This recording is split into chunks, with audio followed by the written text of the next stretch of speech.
Morning. Sorry I'm late. I had to. Sorry I'm late. Oh, only 5 minutes. And still leaves us 25 minutes, as agreed. Right, 30 minutes. Today, tomorrow, and Friday. Everyone's,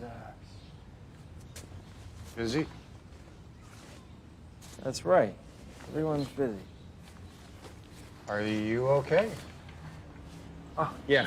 Sorry, I'm great. Sorry, Paul Asher with the Herald. I know who you are. I know all your work. I'm a fan. Thanks. Oh. Sorry, do you mind? Okay, a few ground rules. I'm recording this conversation for accuracy. Also, 3 sessions today, tomorrow, and Friday. When we're done, I'll show you what I wrote, but I retain editorial control. Do you agree? Agreed. And I expect great things. Okay, but don't get your hopes up. I cover religion for a secular paper, and the stuff I write usually ends up in the lifestyle section. Oh, you're just being modest. Horoscopes get better placement. Well, the reporting you did from Afghanistan was very impressive. You followed that? Every word. Christians in combat? That must have been a tough assignment. Tough on you. Tough on your family. Tougher for others. I was just there to write. But I met some amazing people. Well, I'd love to hear more about your personal experiences over there. Yeah, maybe some other time. So, unless we're here to play chess, let's talk about you. Do you play? Me? No. Never? When I was a kid. Anyway, Not anymore. my father used to bring me here. I used to play a little back then. Anyway, shall we? Okay, today is June 1st. Please say your name and spell it. I'm God, G-O-D. Okay, great. Let's start. Thanks for agreeing to do this interview. Well, you agreed, but you're welcome. Oh, can I get a shot of you? Sure. So no problem you showing up in a photo? Well, I'm a deity, not a vampire.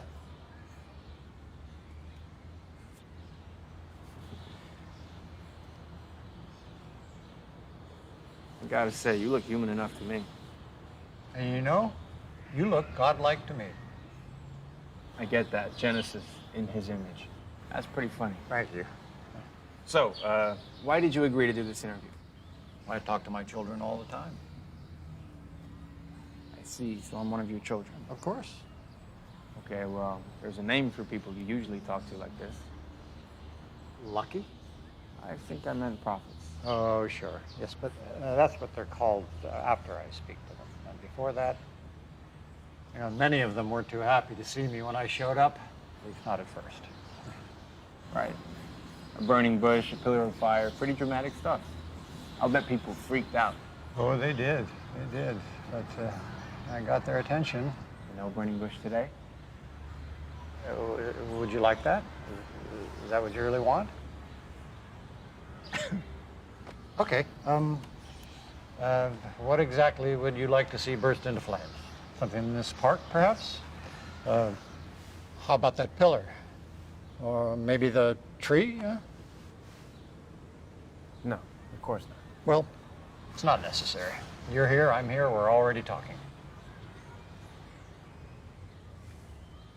So getting back to my question, is that why you're here? Am I a prophet? Are you a prophet? Well, we're talking, okay? That's a start. Okay. Let's circle back to that. Okay, so you're God, the God, the one who created everything, heaven and earth in 6 days. Yep, but then I rested. Still, nice work. Well, thank you. I try. But is this really what you wanted to know? Just some biographical information about my work? I'm sure you could read all about it in a book somewhere. Well, sure, but you know, my readers expect some fact-checking in my work. Facts, yeah. Yes, always the facts. Okay, fine. Well, please continue. How old are you? Time is different for me than it is for you. I mean, I exist outside of time. After all, I created time. Right. Where do you come from? Paul, I think this interview would be more productive if we don't waste time on questions to which you already know the answers. Okay. Moving on. Paul, I'm not being difficult. I just think you, of all people, should know why my answers might be confusing. If the nature of God were obvious, well, look at the world around you, and you will see that it is not. So we struggle here on Earth to know you, but I assume you know all the questions and all the answers? Of course. Does that make you feel uncomfortable? But then you know the answer to that question, too, right? Yes. But a divine perspective is not required. You try to see this from my point of view. This is not an easy process. No, I get it. Knowing all the questions and all the answers must make human conversation kind of difficult. Well, no one likes to know it all. Right. You said, you of all people, a few moments ago, you said, you of all people should know why my answers might be a little confusing. What do you mean by that? Why me of all people? Well, you have a degree in religious studies and a degree in journalism from Loyola University, where you graduated, the top of your class. You started working at the Herald in their online division right out of college, where you write about matters of faith and theology. So you memorized my online bio. And I also know about your marriage. Excuse me? I know about your marriage.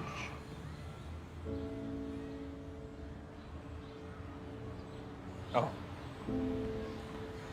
You had me going for a second. Yeah, I did, didn't I? You're waiting for me to ask. Ask what? For proof. Proof that you are who you say you are. Proof. Well, tell me, Paul, when you pray, do you ask for proof that God is listening? No, of course not. And this is your lucky day. How so?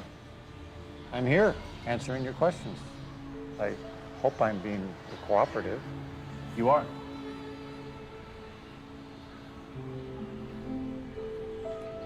So what do I tell the people who say you don't exist? You tell them that I understand, but the world they see is just that. Sometimes that's just the way it looks. It's a good answer. Good. I'm glad. You're a very good interviewer, Paul. Thanks. No, you've established trust, established rapport. You're not at all condescending, and you want the truth above all else. Yeah, the truth would be cool. Well, that's my specialty. Okay, the lightning round, and in no order. Lightning round, that's cute. What is the meaning of life? To live, to struggle, to serve God, and to ask questions like, what is the meaning of life? Are the Torah and the New Testament the Word of God? Of course, but as understood by man and as translated by man.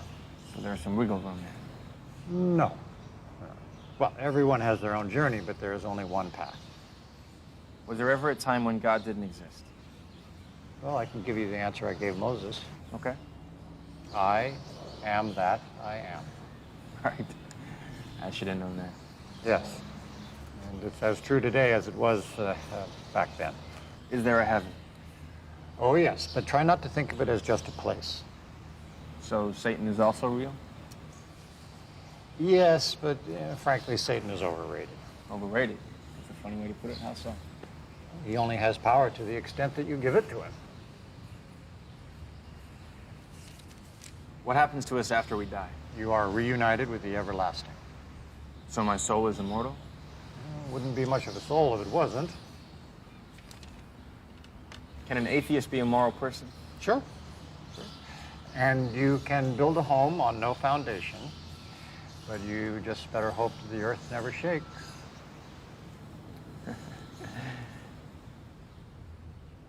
Is God love? It doesn't boast, but yes, absolutely. What's 2,427 times 648? 1,572,696.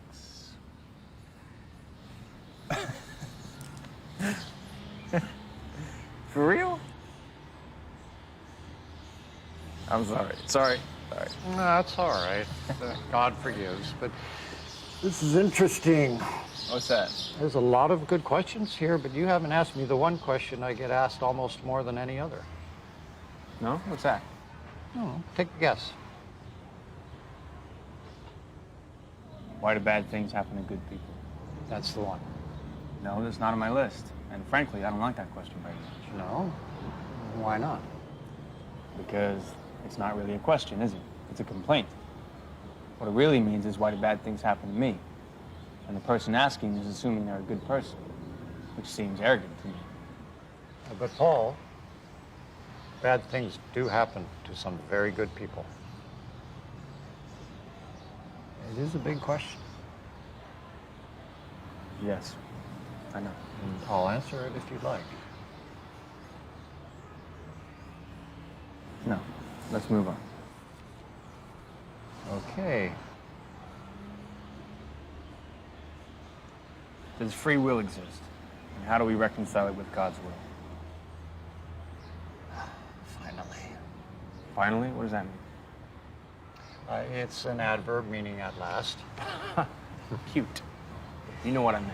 Now, finally, you're asking me some questions you care about. I care about all the questions. Well, maybe, but you care about some of the answers more than others. Look, this is not about me. Really? Does free will exist? Did I force you to come to this meeting? Would I know it if you did? That reminds me of an old joke. A student goes to his rabbi and says, "Rabbi, why do you and the other rabbis always answer my questions with another question?" And the rabbi replies, "So how should we answer?" Okay, you didn't laugh at God's joke, so what does that say about free will?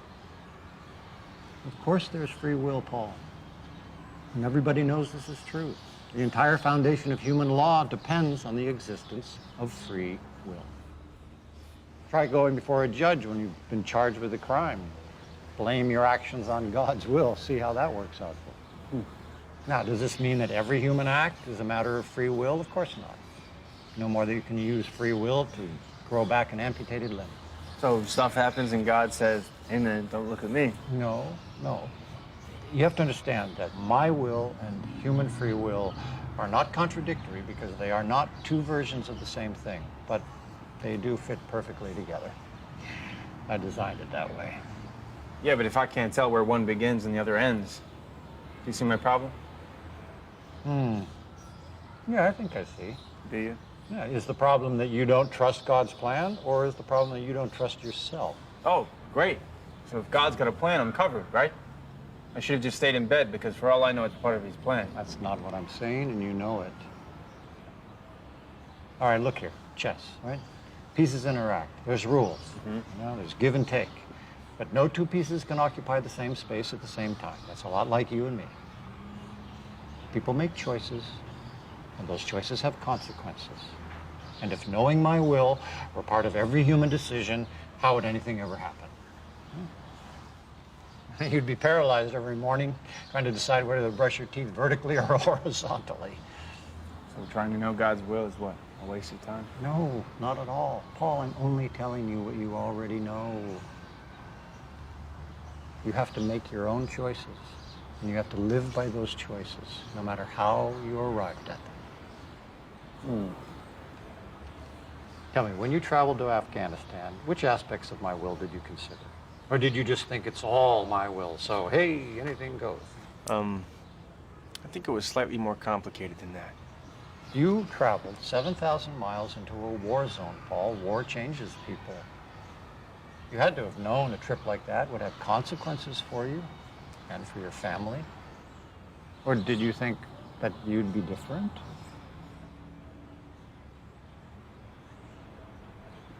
Guess I was hoping God would look out for me. Hoping? Prayed. I prayed for my own safety. I prayed God would watch over the soldiers I'd met and bring them home. I prayed my wife would be okay while I was gone. I prayed I didn't do anything stupid. I prayed a lot. Were your prayers answered?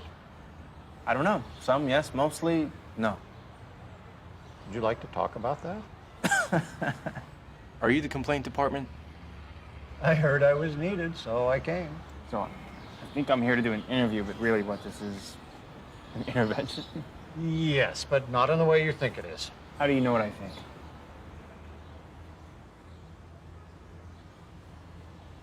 Let's save that for tomorrow.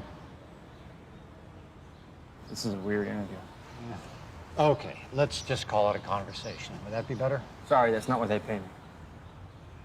Oh, and that's why you're here. For money. Why are we here? I heard I was needed, so I came. Simple thank you would suffice.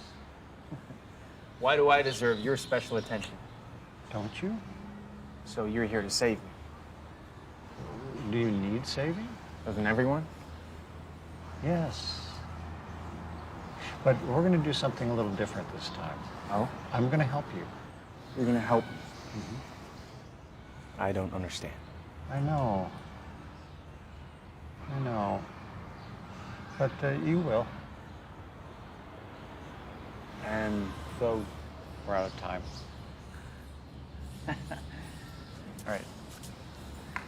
right. See you tomorrow? Sure, same time and place? To be determined.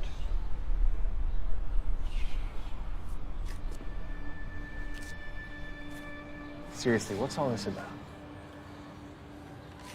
Let's talk tomorrow.